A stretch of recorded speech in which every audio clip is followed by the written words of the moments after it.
नमस्कार, मैं doctor S N राय, मानसिक रोग विशेषज्ञ, MD and senior residentship from AIIMS New Delhi. आज का विषय है ओसीडी यानी ऑब्सेसिव कंपल्सिव डिसऑर्डर, जिसे हिंदी में हम मनोग्रसित बाध्यता विकार भी कह सकते हैं। आज इस वीडियो में हम जानेंगे कि ओसीडी क्या होता है, ओसीडी के क्या प्रमुख लक्षण होते हैं, ओसीडी में हम कब मरीज को बीमारी के लेवल तक पहुंच जाता है, उसका डायग्नोसिस कैसे करते हैं। हम जानेंगे कि ओसीडी के क्या क्या प्रमुख कारण हो सकते हैं और अंत में जानेंगे कि ओसीडी के क्या क्या प्रमुख इलाज हैं।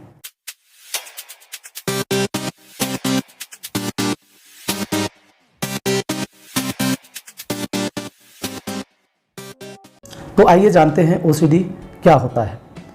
ओसीडी यानी ऑब्सेसिव कंपल्सिव डिसऑर्डर, जैसा कि नाम से प्रतीत हो रहा है कि इसमें ऑब्सेशन एवं कंपल्सन पाया जाता है। अब अगर हम बात करें ऑब्सेशन यानी मनोग्रस्तिता की, इसमें व्यक्ति के मन में एक ही प्रकार के विचार अथवा एक ही प्रकार के तीव्र इच्छा या फिर एक ही प्रकार की तस्वीरें दिमाग में बार बार आती हैं।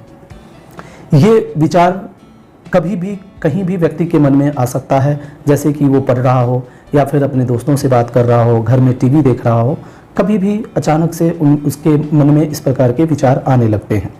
इन विचारों के कारण व्यक्ति को काफ़ी चिंता और घबराहट होती है और व्यक्ति इस विचार को बेकार मानता है और इसे रोकने की कोशिश करता है। तो हम इसे ऑब्सेशन या ऑब्सेसिव थॉट्स के नाम से जानते हैं।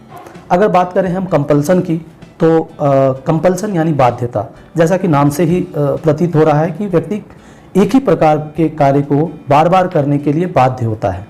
यह कार्य वो ऑब्सेशन के कारण करता है, ऑब्सेशन को कम करने के लिए करता है, जिससे उसकी चिंता और घबराहट भी कम हो जाती है।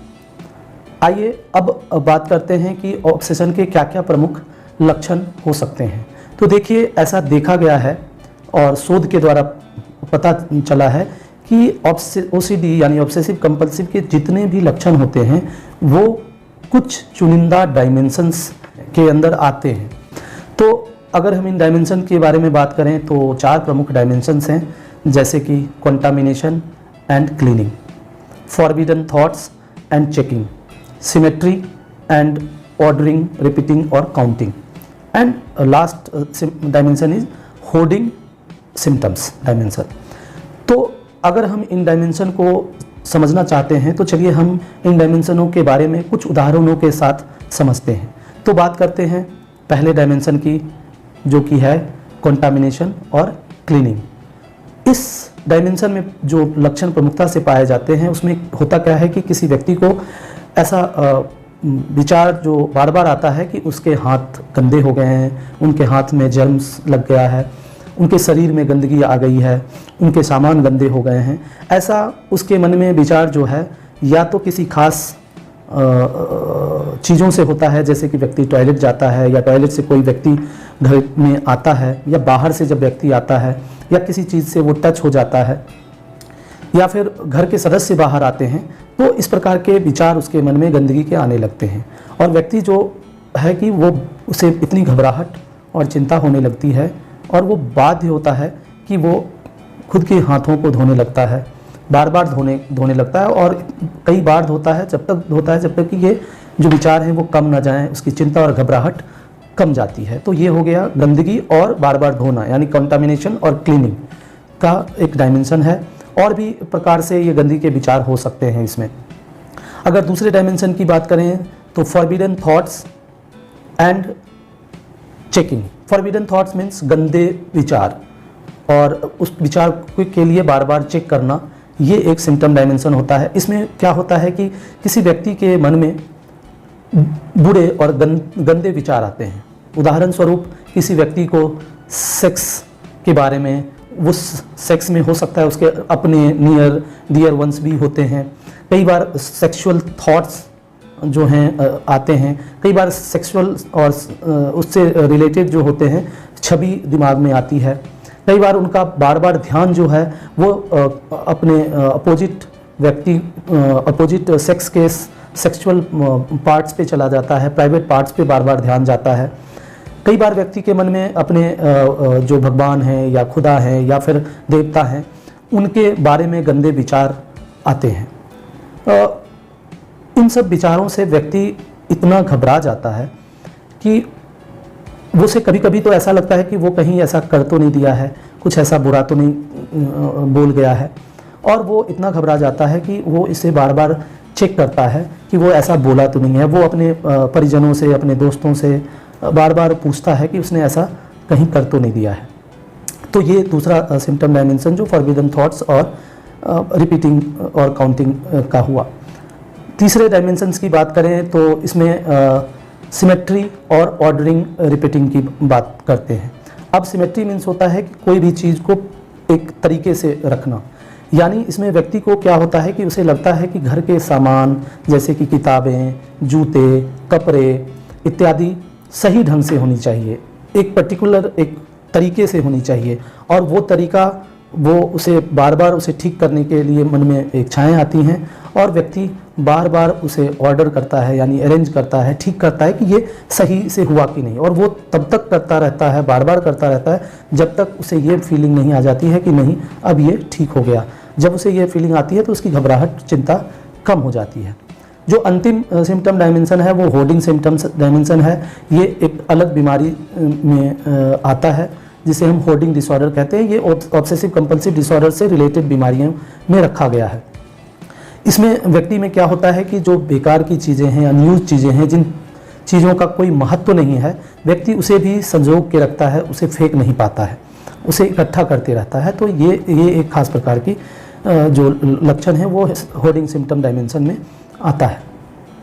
अब हम बात करते हैं कि इन लक्षणों, जब ये व्यक्ति में ये सारे लक्षण पाए जाते हैं तो कब हम ओसीडी को बीमारी के लेवल पर डायग्नोसिस करते हैं। तो देखिए, अगर ये लक्षण यानी कि ऑब्सेशन और कंपल्सन व्यक्ति को 1 घंटे से ज़्यादा के लिए आता है और व्यक्ति का 1 घंटे से ज़्यादा समय नष्ट होता है अगर उसके दिनचर्या के अलावा, तो हम इसे बीमारी के लेवल तक मानते हैं और व्यक्ति में उसके सामाजिक और व्यावसायिक कार्यों में ये बाधा उत्पन्न करती है।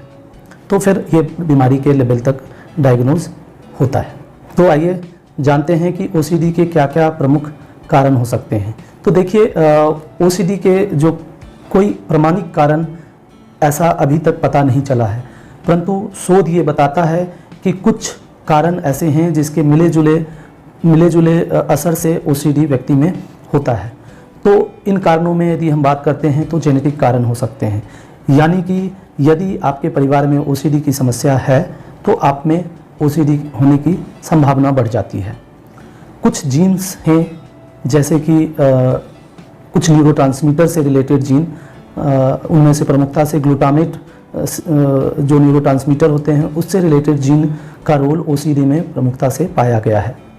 अगर हम साइकोलॉजिकल फैक्टर की बात करें और साइकोलॉजिकल कारण की बात करें तो इसमें क्या होता है कि यदि व्यक्ति किसी असमंजस या फिर दुविधा वाली स्थिति को ठीक से नहीं संभाल पाता है कोई व्यक्ति, या फिर जो व्यक्ति में जादुई सोच का ज़्यादा पाया जाना होता है, या फिर व्यक्ति अपने आप को किसी भी कार्य के लिए ज़्यादा रिस्पॉन्सिबल मानता है, तो ऐसे व्यक्ति में ओसीडी की संभावनाएं बढ़ जाती हैं।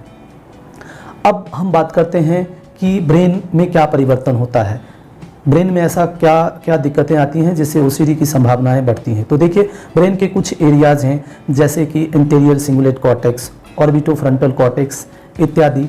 ये जो ब्रेन के भाग हैं वो ओसीडी के लिए जिम्मेदार पाए गए हैं। अगर इन ब्रेन एरियाज को मिलाते हुए कुछ प्रमुख सर्किटरी हैं जिनमें से एक महत्वपूर्ण सर्किट है जिसको हम कॉर्टिकोस्ट्रायोथैलेमिक थैलेमोकॉर्टिकल सर्किट कहते हैं। ऐसा पाया गया है कि इस सर्किट में गड़बड़ी होने के कारण, परिवर्तन होने के कारण ओसीडी की समस्याएं होती हैं। इस सर्किटरी में गड़बड़ी होने के कारण कुछ बीमारियां भी प्रमुखता से पाई गई हैं जिसे हम जैसे कि पार्किंसन डिजीज़, सिडेनहम्स कोरिया, पैंडाज, और इन मरीजों में भी ओसीडी की जो संभावनाएं होती हैं वो ज़्यादा होती हैं और इन मरीजों में ओसीडी ज़्यादा पाया गया है।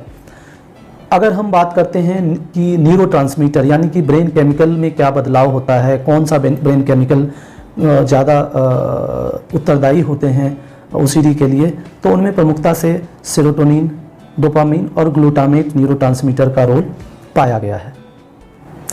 तो आइए हम जानते हैं कि ओसीडी के किस प्रकार के इलाज होते हैं। तो देखिए, ओसीडी में जो इलाज दिया जाता है वो शुरुआती कुछ जांचों के बाद हम इस नतीजे पे पहुंचते हैं कि इसके कोई अन्य कारण नहीं है और हम ओसीडी का डायग्नोसिस करते हैं। फिर व्यक्ति को या तो दवाओं के साथ इलाज दिया जाता है जिसे हम फार्माकोथेरेपी कहते हैं, या फिर साइकोथेरेपी या मनोचिकित्सा पद्धति के द्वारा दिया जाता है।